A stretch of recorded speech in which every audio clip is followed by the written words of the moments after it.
9,000 টাকা, 10,000 টাকা বেতন। अरे जब 60 साल उम्र हो जाएगा, आंखों के सामने धुंधला आ जाएगा, हाथ में स्टीयरिंग थमाने के लिए लायक नहीं रहेंगे, তখন এর জীবনটা কি হবে? তখন যাতে এরা একটা পেনশন পায়, তখন যাতে তারা এরা নিজেদের সংসারটাকে চালাতে পারে, তার ব্যবস্থা করতে চাইছে বাংলা বাঁচাও যাত্রা। বাংলা বাঁচাও যাত্রা চাইছে গরিব মেহনতি মানুষের মাথা উঁচু করতে।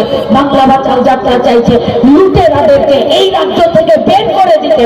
বাংলা বাঁচাও যাত্রা চাইছে এখানেরই যে বিধায়ক মারা গেলেন তার মৃত্যু সত্যিকারের দুঃখজনক, কিন্তু কোন কারণে তার বাড়িতে ইডি সিবিআই গেল? পশ্চিমবঙ্গে এই গোটা পশ্চিমবঙ্গে এমন করে এমএলএ এমপি যাতে না থাকে যার বাড়িতে চুরির জন্য ইডি সিবিআই রোজ দিন ধন্দে উড়ে দেয়। এই বাংলা বাঁচাও যাত্রা চাইছে। আপনাদের সামনে বসে আছে রমা বিশ্বাস, মোহাম্মদ সেলিম, অলোকেশ দাস, সুজন চৌধুরী।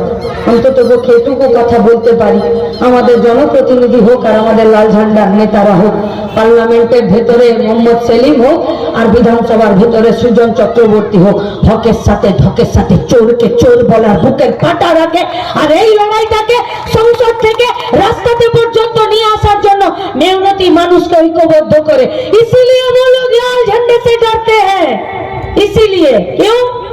क्योंकि वो लोगों को ভয়ের পরিবেশ থেকে বের করে নিয়ে এসে ঐক্যবদ্ধ করতে চাইছে। তাই বাংলা বাঁচাও যাত্রা এরা পরিষ্কার আমরা বলতে চাইছি, বাংলার মানুষকে, তেহট্টের মানুষকে না বাঁচিয়ে না তো আমরা দেশ বাঁচাতে পারবো, না তো আমরা বাংলা বাঁচাতে পারবো। তাই আসুন এখানকার কৃষক, এখানকার শ্রমিক, এখানকার বেকার ছেলে মেয়ে, এখানকার কত ঐক্যবদ্ধ হয়ে তেহট্টের মাটিতে, তেহট্টের থেকে লাল ঝান্ডা, এই তেহট্ট থেকে বামপন্থীদের বিধায়করা বিধানসভার ভেতরে গিয়ে স্কুল, কলেজ, হেলথ সেন্টার, কাজের জায়গাকে সুরক্ষা করবে। সেই সুরক্ষা দেবার, পশ্চিমবঙ্গকে দেবার জন্য আপনাদেরকে রাস্তায় থাকার আহ্বান। কি চাইছে বাংলা বাঁচাও যাত্রা? বাংলা বাঁচাও যাত্রার মাধ্যমে আমরা গোটা নদিয়ার মানুষের কাছে আমরা কি চাইছি? এই বাংলা বাঁচাও যাত্রা গরিব মেহনতি মানুষের প্রতিবাদের ভাষাকে আরো জোরালো করতে চাইছে। যারা খেটে খাচ্ছে তারা যাতে তাদের প্রয়োজনের যা কিছু আছে জীবনে বেঁচে থাকার জন্য, সেগুলোর জন্য তারা যাতে রাস্তায় এসে নিজেদের কথাটা নিজেরা বলতে পারে। বাংলা বাঁচাও যাত্রা চাইছে যার বাড়ি নেই তাকে যাতে ঘুষ না দিতে হয়, আর ঘুষের পরিবর্তে সে যাতে নিজের ধকে, নিজের হকে নিজের বাড়িটা সে নিজে বানাতে পারে বা সরকারের কাছ থেকে পেতে পারে, তার ব্যবস্থা করতে চাইছে বাংলা বাঁচাও যাত্রা। বাংলা বাঁচাও যাত্রা চাইছে চোর এবং দাঙ্গাবাজদের তাদের যে ব্যবসা, সেই ব্যবসাতে তালা লাগাতে। বাংলা বাঁচাও যাত্রা চাইছে সরকারি স্কুলের পরিকাঠামোগুলোকে আরো বেশি উন্নত করে বেসরকারি স্কুলের দ্বারা গরিব বাড়ির বাচ্চা ছেলে মেয়েগুলোর মা বাপদেরকে চুষে নেবার যে এখানে ব্যবসা চলছে, সেই ব্যবসাটাকে বন্ধ করে। বাংলা বাঁচাও যাত্রা চাইছে 100 দিনের কাজটাকে চালু রেখে এই গরিব বেকার ছেলে মেয়েগুলোর বোতলকে প্রতিদিন হাতে নিলাম করার বিরুদ্ধে একটা লড়াই লড়তে। বাংলা বাঁচাও যাত্রা চাইছে এই পশ্চিমবঙ্গে আমাদের মায়েদেরকে সুরক্ষা দিতে। বাংলা বাঁচাও যাত্রা চাইছে আমাদের বাড়ির বাচ্চাগুলো স্কুল কলেজের গণ্ডি পেরিয়ে যাতে নিজের মাথা উঁচু করে নিজের প্রয়োজনে একটা কাজ পায় আর যাতে মাথা উঁচু করে বাঁচতে পারে। বাংলা বাঁচাও যাত্রা চাইছে গোটা পশ্চিমবঙ্গে যারা ধর্মের কারবার করছে তাদের দোকানে তালা লাগিয়ে দিতে।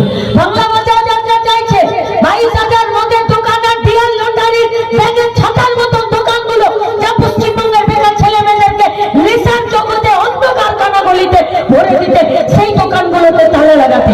বাংলা বাঁচাও যাত্রা চাইছে আমাদের গ্রামগুলোতে মাইক্রো ফিন্যান্স যেভাবে আমাদের মাগুলোকে শুধুমাত্র লোন দেব আর একটা বিরাট ইন্টারেস্টের রেটে লোন দিয়ে সপ্তাহে মাসে কিস্তিতে টাকা শোধ করতে করতে জীবন জেরবার হয়ে যাচ্ছে, সেই মায়েদেরকে স্বস্তি দিতে।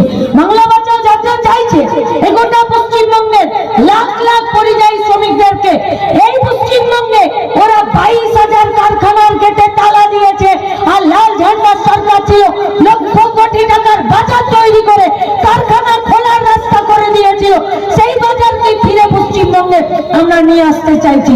বাংলা বাঁচাও যাত্রা চাইছে এই গোটা পশ্চিমবঙ্গে পরিযায়ী শ্রমিকদেরকে তাদেরকে যে জেল আছে সেই রাজ্যে তাকে একটা স্বাস্থ্য কার্ড দিতে, তাকে একটা রেশনের কার্ড দিতে, তাকে একটা শ্রমিক হিসাবে এগুলো বাস গাড়ি চলছে।